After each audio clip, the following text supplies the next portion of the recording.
3, 2, 1. Bonjour, hello, this is Paul Gilbert. I'm very happy to be here and be your guitar instructor for the next few months. I've been playing guitar for a long time, so I hope to share some of my best guitar knowledge with you and inspire you to keep playing until you're 1,000 years old, because it takes a long time to enjoy all the cool notes that are waiting for you inside your guitar.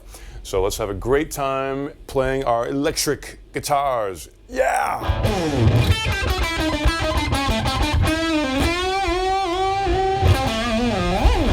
Entre Paul Gilbert et Guitar Part, c'est un long roman d'amitié qui commence entre eux deux, magique adolescence où tout est un jeu. Un jeu de guitare en l'occurrence fait de dextérité et d'ingéniosité que vous retrouverez tous les mois.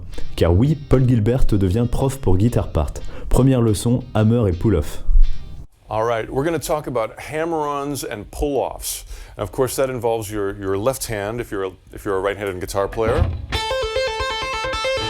And I'm thinking back to the very first things that my guitar teacher showed me when I was starting out. And he showed me this lick. He showed me how to play. And I am still picking. I mean, almost all my hammer-on and pull-off licks have a little bit of picking in them.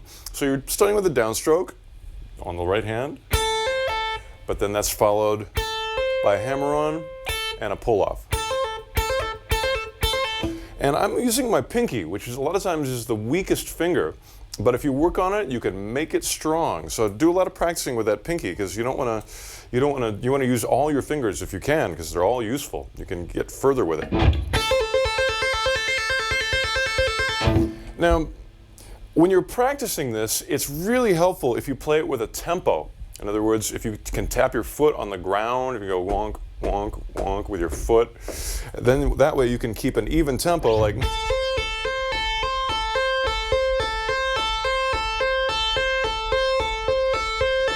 And that's about 1,000 times more useful than just doing it randomly as fast as you can. And that's flashy, but it doesn't really lock into a groove. And everything I'm going to be talking about in these lessons is going to be how to lock it into a rhythm and a groove. So let's start slow by doing that. Now the other thing I want to do, that's eighth notes. Da, da, da, da, da, da, da. I want to try to alternate between eighth notes and 16th notes. So it's still the same two notes, but the rhythm will go double speed about halfway through, something like this.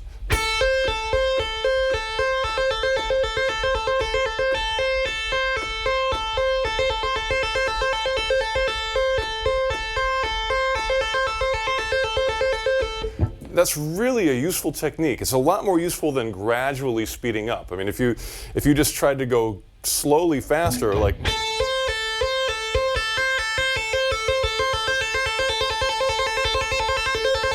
It doesn't really make your head do this. It's not rhythmic. And I want it to be rhythmic, so I want to go.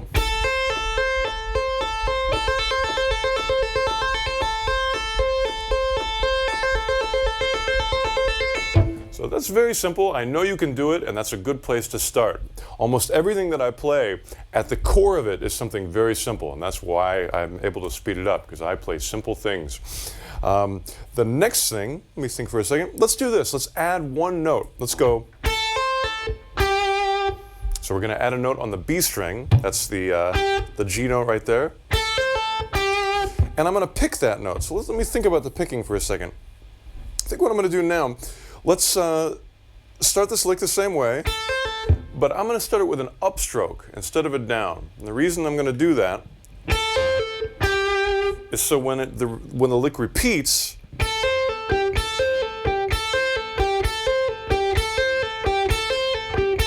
again, it's mostly hammer-ons and pull-offs, but there is some picking, and the picking strokes are important. And I want you to do them this way. I want you to go. And that's basically this note with an up, this note with a down, and when the lick cycles over and over again, it's going to sound like this.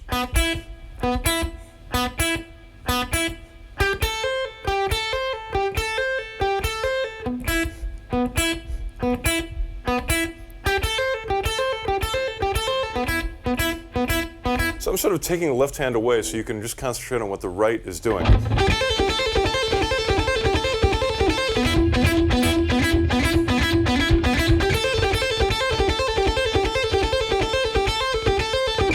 Again, let's try to play this with our foot going wonk, wonk on the floor. Now this is part of what I've discovered is my style. I tend to do a lot of upstrokes with your right hand on the down beat. In other words, when my foot is hitting the floor, this is the down beat, 1, 2, 3, 4. I tend to hit the upstroke at the same time my foot's hitting the ground. And that's really counterintuitive to the way a lot of guitar players like to play. Most people like to do everything down on the downbeat, you know, down, down, down. And I certainly do that once in a while, but mostly, especially for this lick I'm going to show you, I'm doing an up there.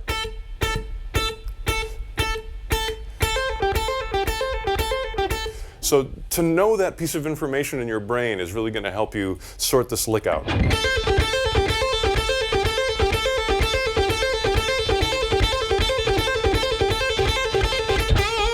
Now we're starting to get fast there. It's a very simple lick, but it's already fast, and it's easy, I promise you.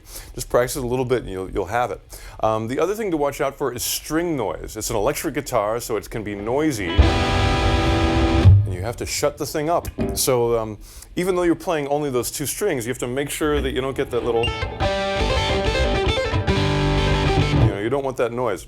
So you have to use this, this hand on the bridge to keep the strings from ringing.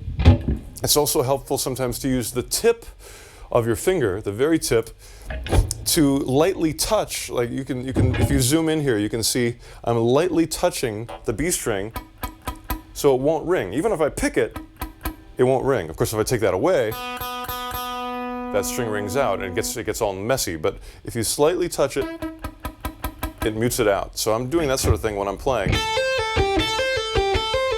That keeps it really clean. All you hear is notes. You don't hear any, ugly noises. So get rid of those ugly noises. Listen for them closely. If you hear them, you've got this tool, you've got these tools.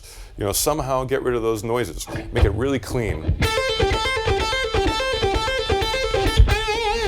Now, whenever I focus in on a lick like this, it's really important to figure out how you're going to use it in music. A lick just by itself, floating in space, doesn't work very well. You've got to work it in, how to get into it, how to get out of it. So let's practice a groove. You could just do a simple rhythm like.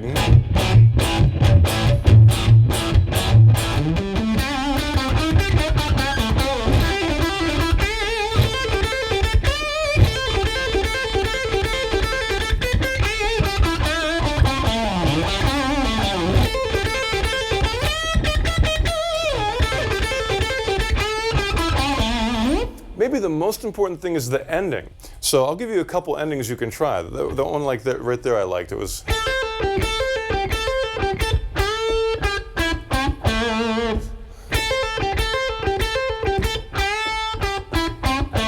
So I'm just doing a bend.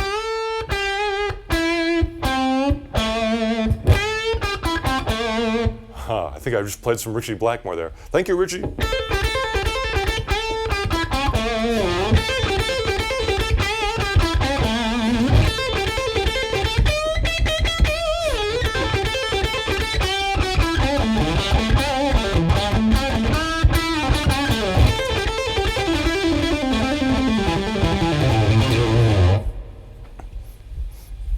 So the next step with this hammer-on pull-off lick, we're right now only playing it on 2 strings, these 2.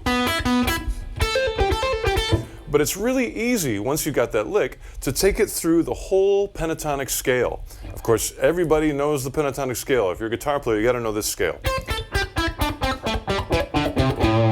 I'm sure you've seen that before. If you haven't, learn it now, because it's the best scale there is. There's nothing more useful for guitar soloing than that scale. So what I'm going to do, I'm going to take that lick that we've heard a million times and do it on the next set of strings within the shape of the pentatonic scale. So this time we're using these 2 strings. So now Now we had to change the fingering slightly to stay within the notes of the pentatonic scale. So instead of using our pinky for everything, now we're using these two fingers. And that's a pretty good exercise because, again, these are kind of the two weakest fingers, so it's a good way to exercise them. The picking stays exactly the same, where this is an upstroke, and the G string is this time going to be a downstroke. Oh, sorry, it's up.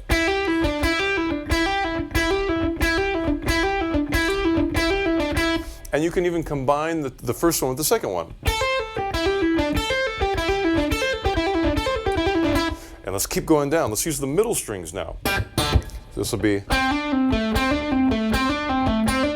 of course, because of the shape of the scale, this time you only have to use your third finger. You don't need the pinky. Picking's the same. Next two strings, these two, and it's the same kind of shape with your third finger. And then the last two, now this is kind of a tricky shape because again you've got to use your third and fourth finger. So the whole thing, that's a nice pull-off lick.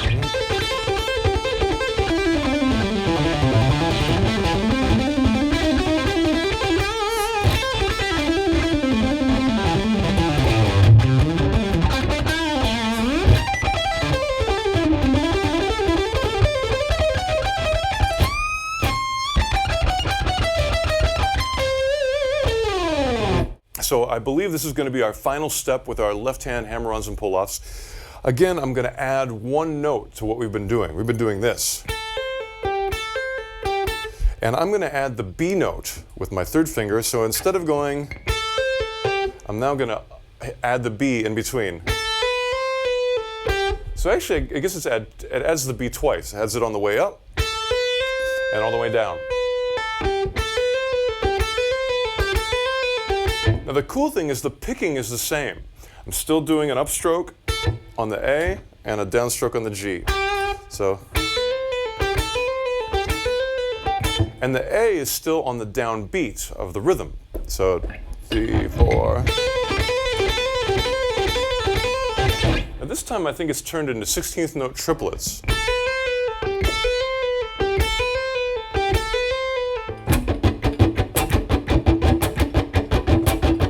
Triplet, triplet, triplet, triplet. Again, really use your ears to make sure you're not getting any string noise. You know, if you're hearing it like, you know, that kind of stuff, you want to get rid of it.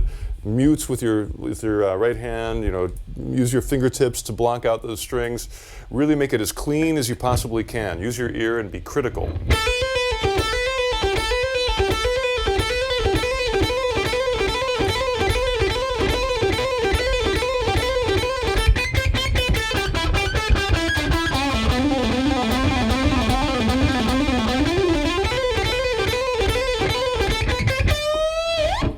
Again, it's important to be able to get in and get out of this.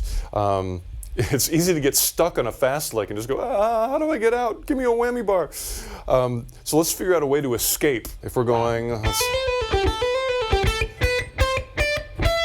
that might be nice. Just end on the note you started with, and then add some slower notes to end with.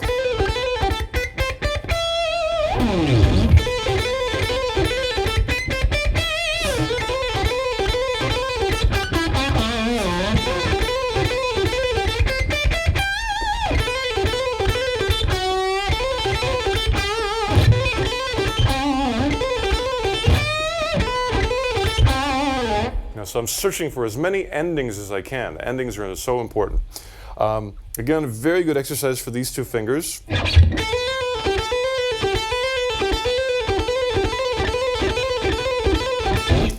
And the last bit of advice I'll give you is the tempo we've been using for this particular lick, this fast lick, is this.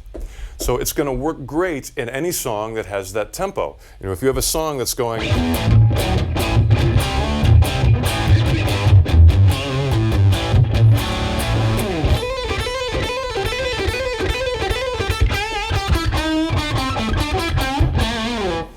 but the thing that you have to watch out for if your song is not that tempo, if your song is slower or faster, the lick might not work so well, because you're going to have to slow the lick down to the point where it might not be interesting anymore if you have to go so slow.